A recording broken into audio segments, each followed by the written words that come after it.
Well, what is going on, everybody? Welcome everybody, into another installment of Mafia Bets presented by FanDuel on the Overreaction Sports Network.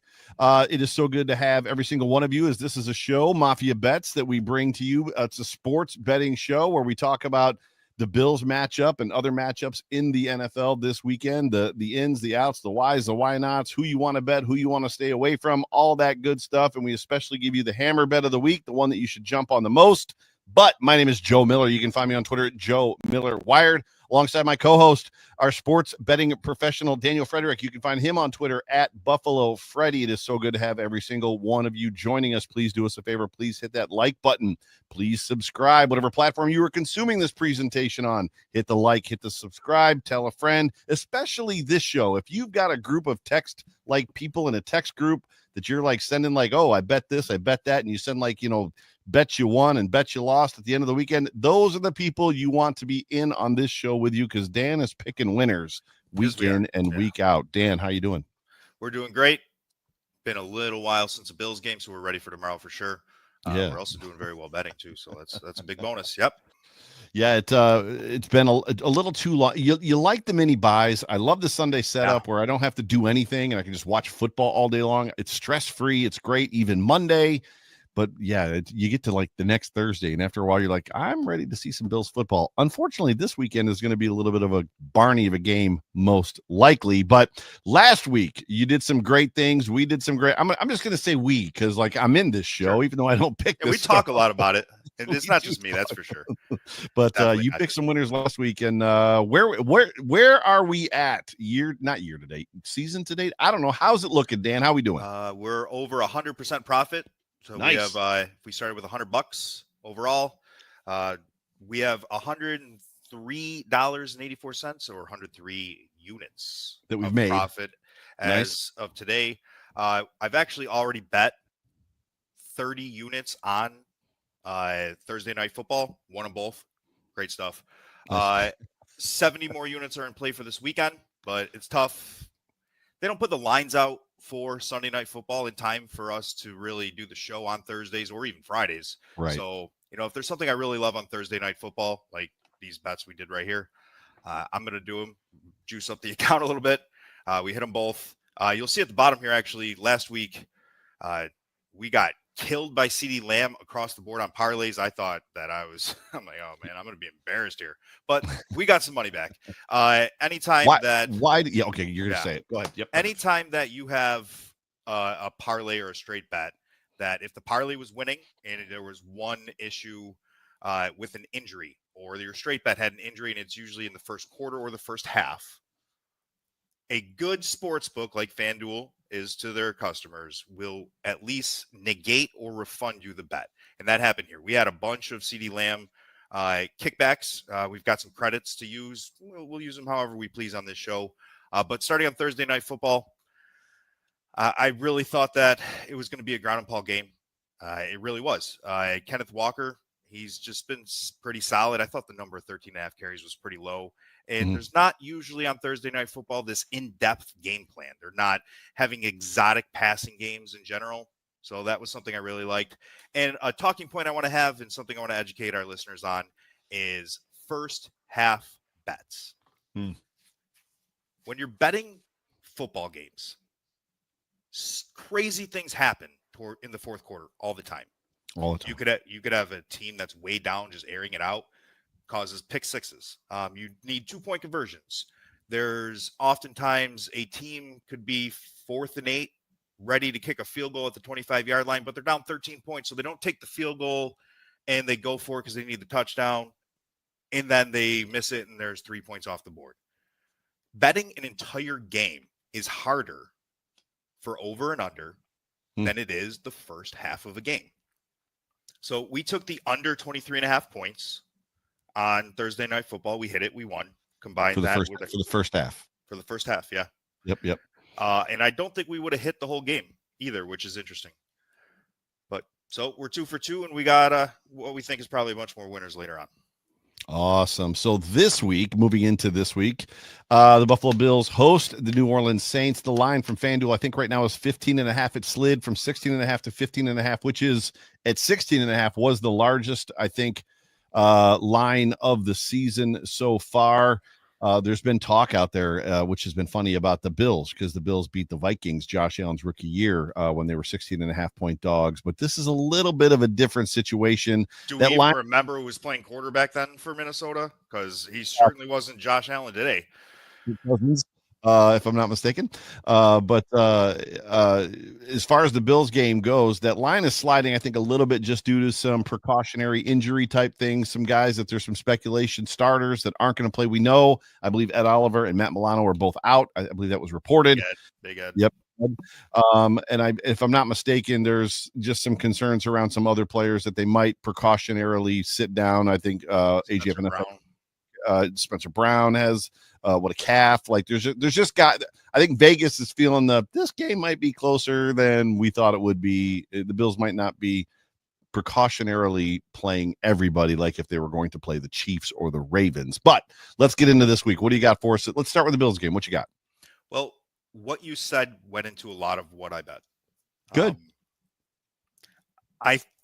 If I'm the Bills the next couple of weeks, I am making sure people are above 99% healthy to put them on the field.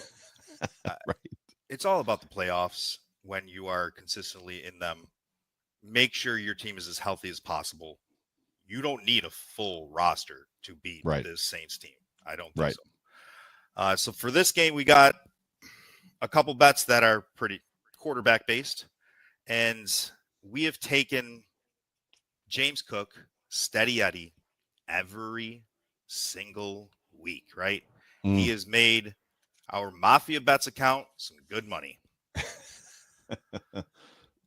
We're coming off of a mini bye, right? 10 days off.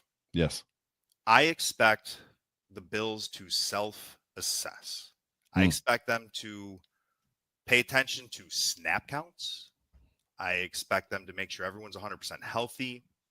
Maybe try to get some players on the field who haven't gotten a lot of snaps, like Ray Davis. He may not even start. I don't know. Or he may not even dress. And then you've got the fact that we should have this game in hand pretty early. Remember last year again, Josh didn't play the fourth quarter so many times. Why would you have James Cook in this game in the fourth quarter if you're up 15 points potentially, Correct. Right. So I don't think James Cook plays this whole game. So I am not betting him. And if he does, great. We missed out on an opportunity of one bet, and we have others that can win. But this is James Cook's 2025 season, first 3 games. He has touched the ball 62 times. Last year, he went into the playoffs completely healthy. He had 200 some touches for the season. He looked great in the playoffs. If I am the Buffalo Bills, I'm assessing the use of James Cook to start the season. Last year at this time, 3 games in, he touched the ball 49 times. He's already touched the ball 62 times. They do not need a big game from James Cook to win this game. His lines are creeping up. He is the most bet touchdown person this week as of right now. So the public's on him. The Bills are overusing him to start the season. Right. So for the first time this year, I am not touching James Cook. All right. Avoid. There's a lot of Bills players I feel like I would avoid in this game unless it was just to your point, betting just the half. I am not saying avoid James Cook. I still think he probably has a good game. But there are reasons to think he could potentially not have such a good game. Less carries, not playing late in the game. He very well could still go off. I'm not willing to say avoid him. But I'm not going to bet him because there's enough reasons not to. Yeah, James Cook is clearly a player. First series of the game for the Buffalo Bills, on his second carry, he could take one to the house 70 yards, right, and score a touchdown. So yeah, you can get 3 carries and get 100 yards. Right, which is for a betting weekend, that's it. But there's just reasons to believe that he may not be playing the full game. What else you got for us? I think that Spencer Rattler is in over his head. He's a bit of a gamesman, a little Brett Favre too. But if the Bills are winning this game like we think, they have to throw the ball downfield. Yep. Rattler can make some risky plays, risky throws for sure. I took Spencer Rattler's interception line, and I took him in a couple different ways. And it's paying a little bit better than I thought too, like minus 185, I believe. We'll show all the bets later. Yep. And then on the opposite side of it, we don't think Josh Allen plays the whole game. He's thrown, like, does he even have an interception this season? One? He does not. He does not. Yeah. He had, 4 last year? I can't remember the number. I think that might be right. I don't think he has to throw the ball much this game, and I don't think it matters who's playing running back. He may not be in the game midway through the third quarter, so I also took Josh Allen's no interception. And then the Saints play 3 high shell a lot of the game. 2 high shell, 3 high shell. One of the best ways to beat that is the seams in general. So you've got players like Khalil Shakir throughout the slot, Dawson Knox for a tight end, Jackson Hawes again, but he doesn't have a lot of lines available. Dalton Kincaid. Right.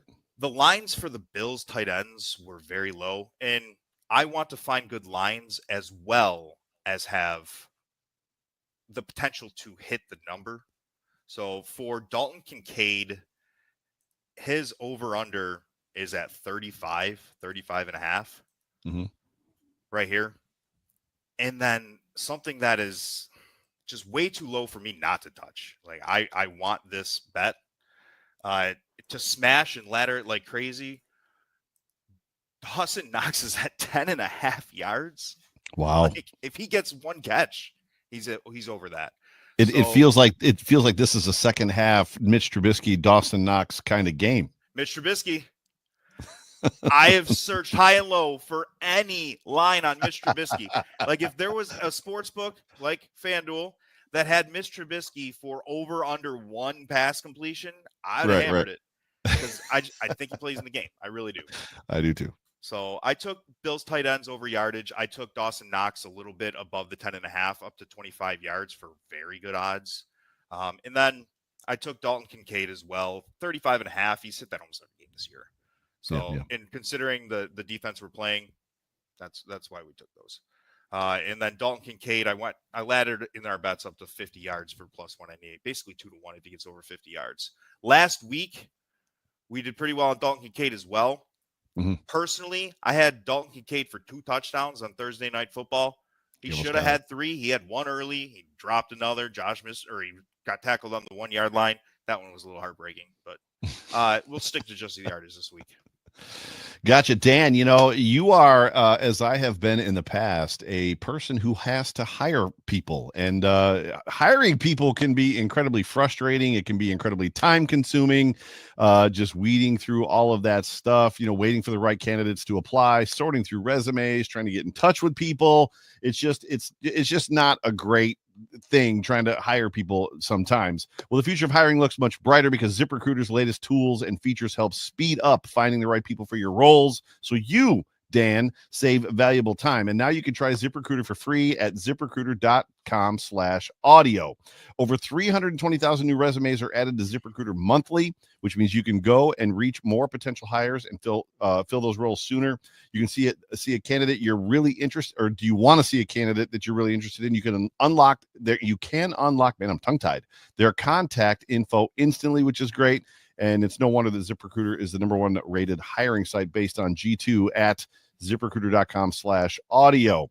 ZipRecruiter, use them and save time hiring. 4 out of 4 to 5 employers who post on ZipRecruiter get a quality candidate within the first day. And if you go to ZipRecruiter.com/audio right now, you can try it for free. Again, that's ZipRecruiter.com/audio. ZipRecruiter, the smartest way to hire. And with that, we are going to get into what we do now, which is the overreaction bet of the week, the underreaction bet of the week, and then we're going to give you the hammer bets. Overreaction, Dan, is the guy that we don't really want. The league is on him. Dan is not. The underreaction is the guy that nobody's thinking about, but Dan is really thinking about. So, Dan, overreaction bet for this week. Bettors as a whole, and the quote degenerates, I think every game that is just one game on the television, people have to bet. Thursday night football, Monday night football, Sunday night football, and those overseas Europe games at 9:00 in the morning, right? People are going to be betting that Minnesota-Pittsburgh game like crazy. The overreaction of the week, stay away from that game. Don't go anywhere near it. Don't touch it. I got so many reasons why. Okay. Earlier today, when we put our bets in, this line for the over-under was at 39.5. These two teams playing, you've got a backup quarterback. You've got old man Rodgers coming off of a plane that went overseas with his hips creaking. Right. You've got DK Metcalf, who can't catch a ball. The Steelers are supposed to have a good defense, but Minnesota definitely has a good defense. Right. The only thing I would touch in this game is an under, and that line is so low. Like, that's extreme. The only way you win that game is like 20-17, and that's Right. a little too low for me to ever touch. So I wouldn't touch that game at all. And also, there's been a lot of talk in this game about the field and how there's consistently issues overseas and players aren't comfortable, and nobody knows what this field is. It's a question mark at this point. So you combine certain different turfs or grass, provide better speed in players, better ability to cut. Nobody knows anything about what's going on with this turf. And the overseas games, a lot of times they're just kind of, players are dead tired. Yep. Don't touch the game. Just don't. Gotcha. Overreaction bet of the week. Stay away from the Minnesota Vikings Pittsburgh Steelers early game in Dublin, Ireland, which, by the way, if anybody has a chance to go to Ireland, go. My wife and I went to Ireland, and it blew away London. It blew away Paris. Ireland was unbelievable to visit as a tourist. Underreaction bet, the one that people are staying away from, or I should say they're just not paying enough attention to, Dan, but you are. I think this bet is going to surprise some of our listeners. We've got a team who got whooped last week, and when a team gets whooped, I think the coach probably whoops them. has a pretty tough week. Maybe changes some awful game plans. Remember, our hammer bet last week was Bijan Robinson. We hit it, but they would hand him the ball on first down. He'd get 17 yards, and then they would throw it 3 times in a row, and they'd punt all game. So Bijan, so just to get for everybody listening, as far as trusting Dan goes, what was the number? It was 110.5. 110.5, and he got 111 or 112. 110.5. I laddered and I put Bijan Robinson in a ton of bets for me. I like my units. I bet 100 units, but it wasn't a ton of money per unit as far as that goes. But I was like, surely he can get 120. Yeah, I mean, I did too, but the number 110.5 was, yeah. But had I done what you said, the amount of bets that I would have won last weekend would have been amazing. Versus, I think I only ended up winning 3. Versus, probably I could have won. Back 12. to last week. Yeah, Bijan just hit his yardage.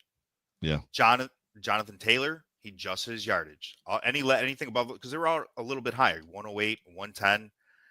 We went 8 out of 10 on our bets last week. Nice. Nothing on ladders. Nothing. Nice. So we ended up not making anywhere near as much as we could. But when you hit 8 out of 10, it's going to be a profitable week. But you guys probably get what I've been hinting at. I'm taking the Falcons money line, and there's even more reasons for this. First off, Jaden Daniels is out of the game. That's massive. Mariota is not anywhere near the same player.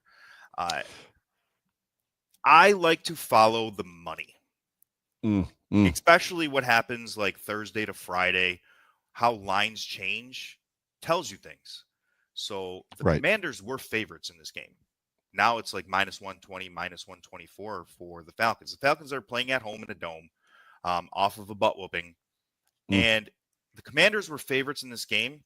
And who in their right mind from the public is betting the Falcons right now, right? Nobody is. So why would the line switch to the Falcons being the favorite? How could that happen? Think about that. If normal fans and normal bettors, nobody's even thinking about betting the Falcons right now after that game. So how could the line switch and so much money go to where the Falcons are now the favorite?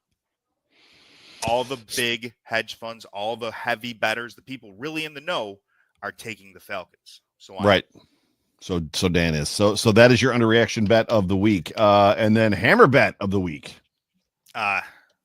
Where's our boy Kyer Elam?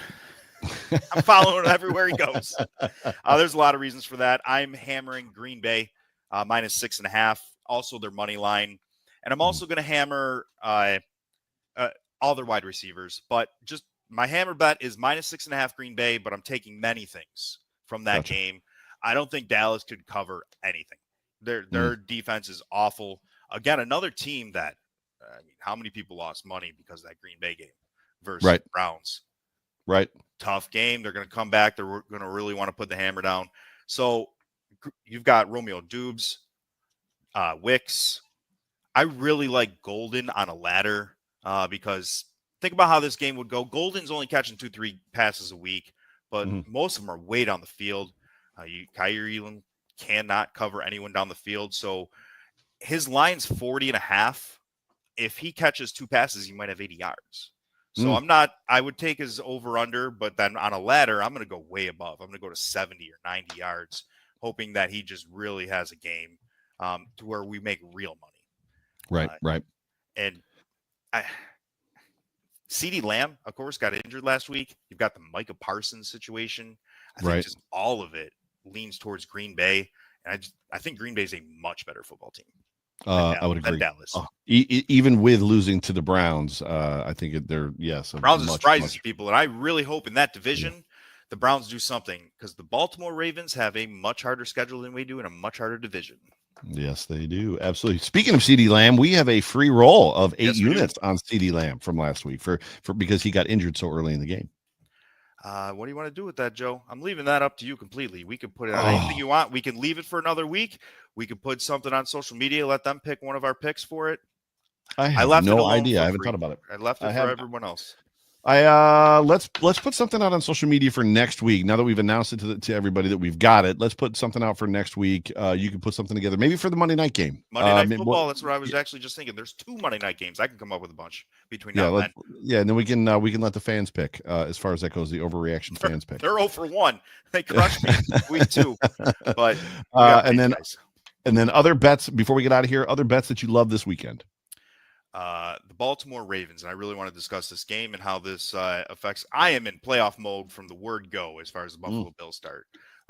My energy levels and excitement levels for every regular season game are not anywhere near what they were in years past because I think we are going super deep, if not all the way in the playoffs. And so I'm not taking every single regular season game as serious. The Baltimore Ravens versus the Kansas City Chiefs is a massive matchup for what might happen at the end of the season. For the record, I love the Ravens -2.5. I think Kansas City, they can't run the ball. They can't throw the ball. They got Mahomes running all over the place. There's mistakes left and right. Kelsey's a shell of himself. Their offensive line has all sorts of turnover. I like the Ravens -2.5. I do not like that it was just announced that Worthy's going to play. And I had bet 25 units of our 100 overall over on Baltimore. As soon as the lines came out after Monday Night Football, that on this game, and I saw it was that low, I think the Ravens probably spank them. So I had taken, I believe, 20 units on the Ravens -2.5, and then I actually took it down to -9.5. Gotcha. To where they're getting way better odds. I think they can win that game by 10 points. And I did the same thing with the Bills in some situations where I'm giving up some vig. I don't like 15.5 for the Bills, but I like 10.5 to where if they win by, or 9.5 to where if they win by 10, they're good. Right. So here's everything that we like for the week overall. Obviously, we've got our stay away from that Minnesota game. On Thursday Night Football, we already took Kenneth Walker. We already took the Seattle versus Arizona first half, but I love the Ravens in that game for sure. I like Roma Dunze again. He's just he's becoming the go-to guy there. Top 10 pick, year 2 breakout. That's one of my strategies in fantasy football is just start hitting home runs on year 2 breakout wide receivers. Right. Him being one of them. And then there's some favorites money lines that are games that just seem like, even though they're really high numbers, when you parlay them together, and we'll show the FanDuel account, I think that there's a lot of opportunity to make money this week off of some favorites. But back to that Ravens game, playoffs. I want to root for the Ravens this week personally. That's going into why I'm betting it. I want to see Kansas City as buried as possible. They're getting back Worthy. They're about to get back Rice. They're still relatively healthy everywhere else. They're in a tough division. Maybe Denver can get their heads out of there. You know what's. and start doing something and help to bury Casey as well. Chargers look great. Mm-hmm. They're looking at a wild card berth at best in the playoffs as of right now. I'd like to keep it that way. Maybe you see the Ravens as the 2 seed or 3 seed playing the Chiefs in the first round, or who knows if the Chiefs are even there. Yeah, it's starting to look like they're not even going to make it. Yeah. I'd rather – people are making the argument that what about the Ravens with the 1 seed? No, the Ravens have a hard schedule still, and I think as of right now, it just looks like we have the 1 seed barring anything crazy happen or injuries, right? Yep. I'd rather just bury Kansas City now than just, hoping for that 1 seed. There are arch nemesis. Get them out of here. Gotcha.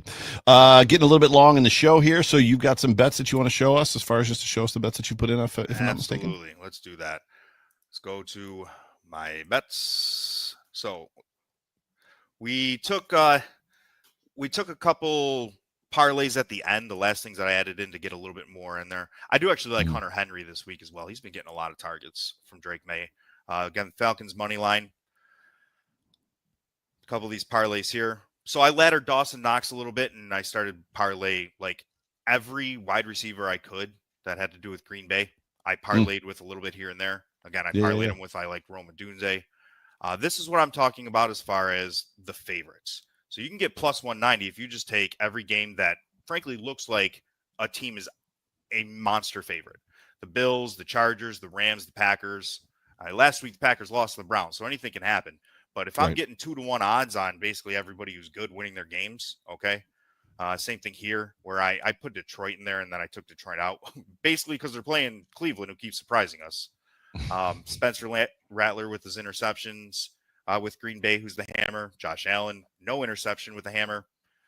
Falcons money line, Falcons with the Bills bet. And then here we go. I put 20 of our 100 units on Baltimore, and then I took it all the way up to 9.5. They have to cover to where if they win by 10, we get plus 260. Wow. And I if that was the line in that game, I would still consider betting it. I think Kansas City's awful right now. I think you're right. Good stuff, Dan. As always, I'm going to go ahead and get us out of here. Good luck. As we always like to say, if you've got a gambling problem, this is entertainment. This is for entertainment purposes. We bet very reserved. We bet based off of units. A unit can be. We recommend that you bet off of units and you monetize that unit to whatever is comfortable and makes sense for you. This is for, again, entertainment and fun. And if you've got a gambling problem, please seek help. And as Dan likes to say every week, you do not have to bet. You do not have to bet. Just like that morning game on Sunday. You don't have to bet it. You don't have to bet it. But ladies and gentlemen, thank you so much for tuning in to Mafia Bets on the Overreaction Buffalo Sports Network presented by FanDuel. It is so good to have every single one of you join us for this week in and week out. Again, tell a friend, and hopefully you're following along and not doing what I did and bumping up Dan's numbers. Hopefully you're just following Dan because Dan's winning and I'm not. When I make my own, this looks better to me, and it didn't work out. But it's so good to have all of you, as I said. But for me, for John, for Jerry, for Dan, for Ant, for all of us here at Overreaction, appreciate you guys. Love you guys. Go Bills. Go Bills. Go Bills.